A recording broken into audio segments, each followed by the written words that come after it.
Merhaba dostlar. Kanalıma hoş geldiniz. Bugün yine sizlere çok güzel bir şal modeliyle geldim. Şöyle yakından göstereyim. Şöyle böyle çeyizlere layık çok güzel bir şal modeli. Alize simli şal ve 2,5 numara milim 2,5 milim tığ kullandım. Şöyle renk numarasını da göstereyim. 161 Alize'nin simli şal. Siz dilerseniz Angora Gold'la da örebilirsiniz. Yapımı çok kolay. Hiçbir zorluğu yok.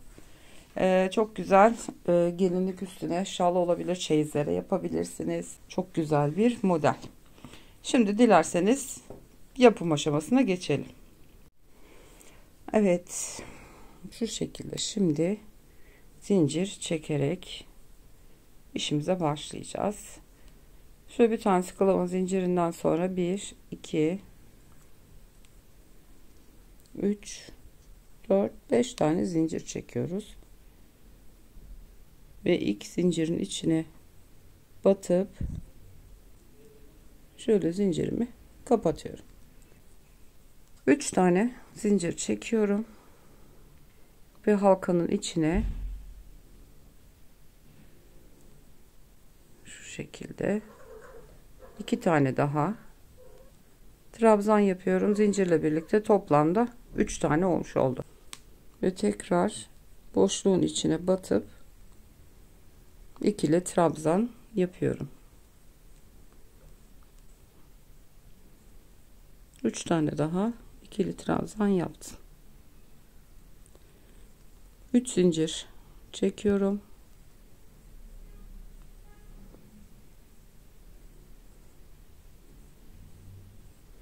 Yine 3 tane trabzan örüyoruz boşluğun içine.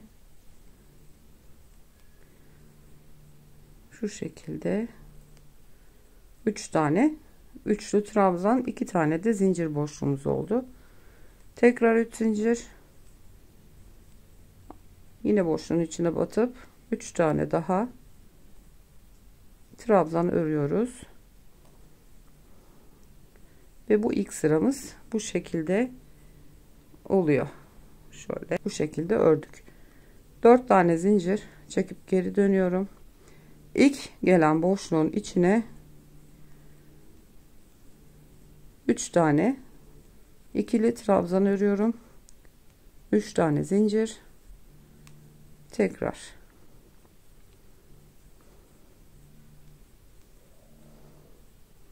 şu şekilde kenara su taşımızı örmüş olduk. 5 tane zincir çekiyoruz. Tam orta noktaya bir tane ikili trabzan yapıyoruz. Tekrar 5 zincir çekiyoruz. Diğer boşluğun içine yine kenarda devamlı öreceğimiz su taşı modelini koyuyoruz. Araya 3 zincir, tekrar 3 tane ikili trabzan. Şu şekilde ikinci sıramızı da yaptık. Kenarlarda su taşı, bunları her seferinde göstermeyeceğim. 3 tane trabzan, 3 zincir, 3 trabzan şeklinde devam edecek. Bu trabzanın üstüne de şimdi modelimizi kuracağız. 4 zincir çekip dönüyorum.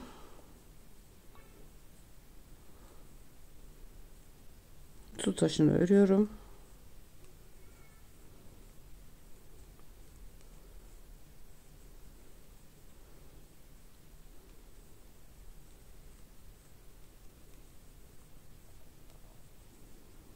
Beş tane zincir, tığımı doladım, trabzan üstüne tepesine batıyorum ve buraya şöyle uzatarak 7 sefer dolayacağım. Fıstığımı örüyorum. 2 3 4 5 6 ve 7. Bu ipi tutuyorum. Bütün ilmeklerimi topladım. Bu tuttuğum ipin içinden geçiyorum. ve ikisini birlikte kapatıyorum. Bu şekilde şöyle tepesi kare şeklinde oluyor ve bir tane ilmek oluyor tepesinde. Bunu bu şekilde yapıyoruz. Tekrardan 5 zincir çekip kenarda su taşını örüyoruz. Fıstıklı sıramızı yapmıştık. Şimdi 5 tane zincir çekiyorum. Şu zincirli boşluğa bir tane sık iğne ile tutturuyoruz. 12 tane zincir çekeceğiz.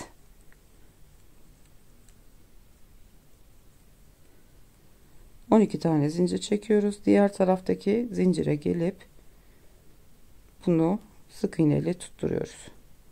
Tekrar 5 tane zincir çekiyoruz ve su taşını örüyoruz. Su taşımızı ördük. 5 tane zincir çekiyoruz. Şu zincirli boşluğa bir tane sık iğne yapıyoruz. 2 zincir çekiyoruz. Tığıma doladım. Şimdi şu fıstığın üstünde şurada bir tane ilmek var. Onu ve şu çektiğimiz 12 tane zinciri de birlikte alıp fıstığın boşluğundan batıyoruz. Zincir de arada kalıyor. Şöyle uzunca ikili trabzan örüyorum. 4 tane zincir çekiyoruz. Trabzanın etrafına altından batıp şey yapıyorum. Top pıtırcık yaptım oraya. Doladım. Tekrar uzunca çektim. Zincir çekeceğiz şimdi. 4 tane zincir pıtırcığımı yaptım. Bunun gibi 6 tane yapacağız buraya. Doluyorum. Ve son 6.'yı yapıyorum. Evet, şu şekilde şu bir önceki sırada çektiğimiz 12 zinciri de birlikte alarak şöyle örmüş olduk. Şu 12 tane zincirimiz bir alttaki şöyle 2 kat zinciri üstüne örmüş gibi duruyor. 5 tane zincir çekiyoruz. Bu zincirin üstüne batıp sık iğne yapıyoruz. Tekrar 5 zincir ve kenardaki su taşını örüyoruz. Su taşımızı ördük. 5 tane zincir çekiyoruz. 2 4 5 doladım tığıma. Şu baştaki 5 zincir çektiğimiz zincirin tam ortasına 3. zincire batıp bir tane ikili trabzan örüyorum. Tekrar 5 zincir çekiyoruz. Şimdi burada trabzanların arkasından batacağız. İlk trabzanı atlıyoruz, ikincisine 1 ile 2'nin arasından giriyoruz, diğer taraftan çıkıyoruz ve sık iğne yapıyoruz.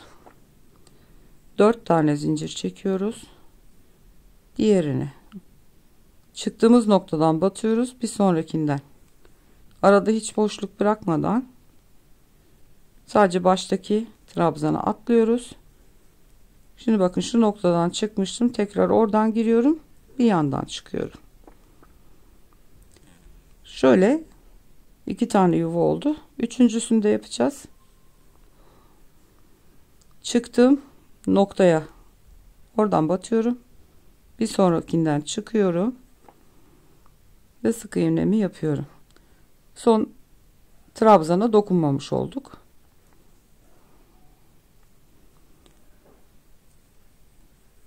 Beş zincir çekiyorum.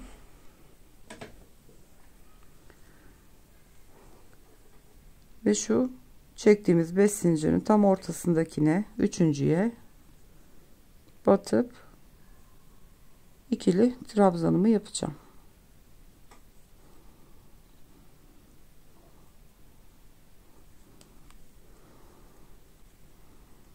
Şöyle yaptık. Şöyle 2 tane trabzan, 5'er tane zincir ve arka tarafta şöyle 3 tane yuva oluşturduk. Bu kozalağımızın ilk sırası olmuş oldu. Şimdi kenar trabzan su taşını örüp tekrar geliyorum. 3 tane trabzan örerek kenardaki su taşlarımı ördüm. Şimdi modelin arka görüntüsü de bu şekilde. Bunlar yaptığımız 3 tane yuva. Bu trabzanlarda şimdi fıstığı yapacağımız yer. Yani model 1'de şimdi 2 tane. Tekrar hep bu şekilde 5 zincir çekiyoruz. Doladım tığıma. Trabzanın tepesine batıyorum. Ve şöyle uzunca 7 kere dolayarak fıstık yapıyorum. 4 5 6 ve 7. İpi tutuyorum. Bütün ilmeklerimi topladım. O tuttuğum ilmeğin içinden geçiyorum ve kapatıyorum. Tekrar 5 zincir. Şimdi bu yaptığımız yuvalara batıyoruz. Sık iğneyi yaptım. 4 zincir çekiyoruz. Bir sonrakine 4 tane zincir çekiyoruz. Bir sonrakine 3 tane olan yuva sayısını böylece 2'ye düşürdük. 5 tane zincir çekip diğer trabzanın tepesine batıyorum ve 7 kere dolayarak fıstığımı yapıyorum. 3 4 5 6 ve 7. İpi tutuyorum. Hepsini birden kapattım. Topladım. Tuttuğum ilmeğe batıyorum ve kapatıyorum. 5 tane zincir doladım tığıma ve kenar su taşını öreceğim. Kenar trabzanımı ördüm. 5 tane zincir çekiyorum. Bu zincire sık iğne ile tutturuyorum. Şimdi 12 tane zincir,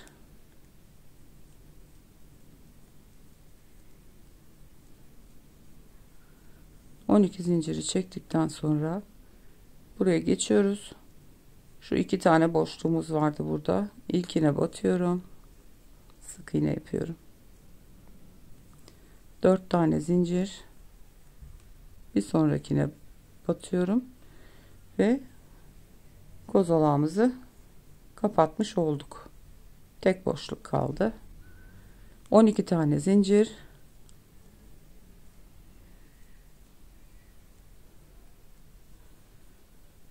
Atlıyoruz burayı.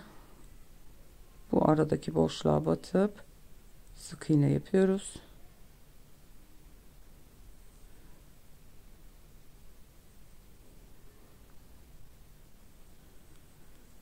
Tekrar 5 zincir. Kenarını örüyorum. Kenar su taşını ördükten sonra 5 tane zincir çekiyoruz. İlk boşluğa batıp sık iğne. 2 zincir doladım tığıma. Şimdi bir fıstığın tepesindeki şu ilmeğe batıyorum. Zinciri de birlikte alarak uzunca bir ikili trabzan örüyorum buraya.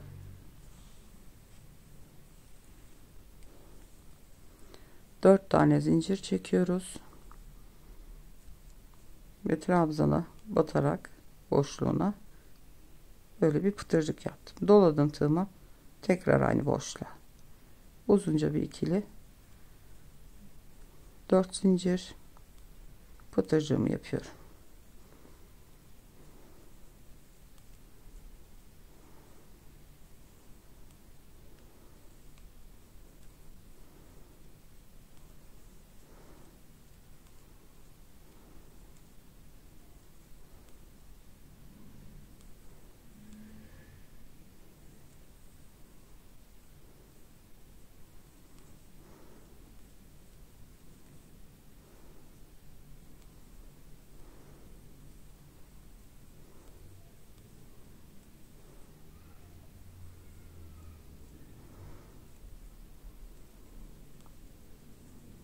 Evet, ve 6 tane pıtırcığımı yaptım.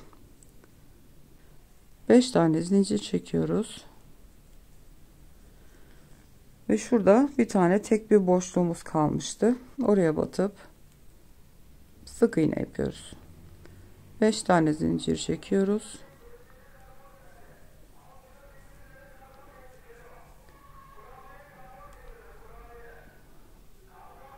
Fıstığımızın tepesine ve zinciri de alıyoruz. Birlikte yine uzunca trabzanlarımızı ve pıtırcıklarımızı yapıyoruz 6 tane.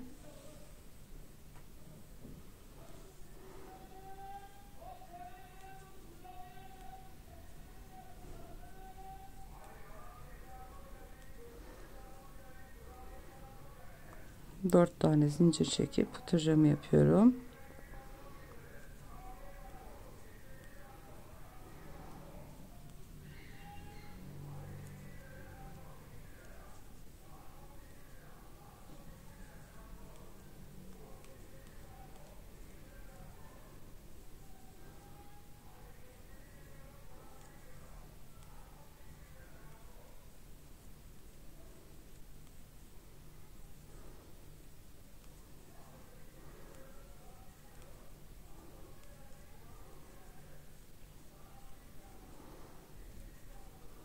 Evet, son pıtırcığımı da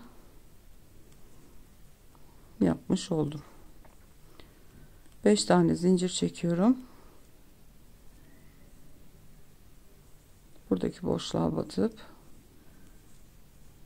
sık iğne ile tutturuyorum. Başta yaptığımız gibi. Tekrar 5 zincir çekip kenar su taşını örüyorum. Su taşını ördük. 5 tane zincir çekiyoruz. Doladım. Şimdi 2 model yapmış olduk. Üçüncüsünün zeminini hazırlayacağız. Ne yapacaktık? Tığımıza doladık. Bu 5 zincirin ortasına batıp ortadaki zincire bir tane ikili trabzan örüyorduk. Bu şekilde bunun tepesinde şimdi fıstığı yapacağız bir sonraki sırada. Tekrar 5 tane zincir çekiyorum. Şunları arkasına şimdi ilkine ne yapıyorduk? Ellemiyorduk. Şu ikincisine arkadan batıyorum. Diğer yandan çıkıyorum. Ve sık iğne ile tutturuyorum. 4 tane zincir.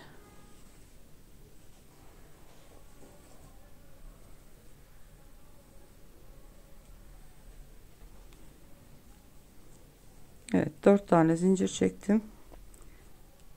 Şu çıktığım noktaya tekrar batıp diğer taraftan çıkıyorum. Hiç trabzan atlamadan bunları yapıyoruz. Sadece baştaki ve sondaki bir tane trabzanı örmemiş oluyoruz. Tekrar çıktığım noktaya batıyorum. Diğer taraftan geçiyorum.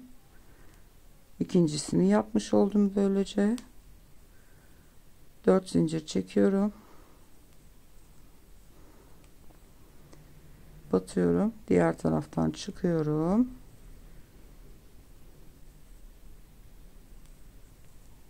Ve pıtırcıkların arkasına kozalağımızın ilk üçlü boşluğunu yapmış olduk. Aynı zamanda buraya da trabzanı koyuyoruz. Fıstığı yapabilmek için. Yani şurada uyguladığımızın aynısını tekrar burada da uyguluyoruz ve bu şekilde model büyüyüp gidiyor. 5 zincir çekiyorum. Buraya sık iğne yapmıştık. Onun tepesine batıyoruz. İkili trabzanımızı örüyoruz. 5 zincir çekiyoruz. Yine ilkini bırakıyorum. İkincisinin etrafına battım, sık iğne yaptım. 4 tane zincir. Çıktığım noktaya batıp bir yandan çıkıyoruz. İlk boşluğumuzu yapmış olduk. Çıktığım noktaya batıp diğer taraftan çıkartıyorum ve ikinci yuvamızı yaptık. 4 tane zincir, çıktığım noktaya batıyorum, bir yanındakinin diğer tarafından çıkıyorum ve üçüncü boşluğumuzu da yapmış olduk. Baştaki ve sondaki trabzanları ellememiş olduk. 5 zincir çekiyoruz.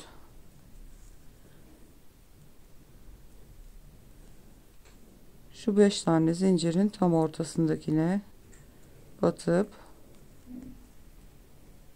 ikili trabzanımı örüp kenar su taşını öreceğim.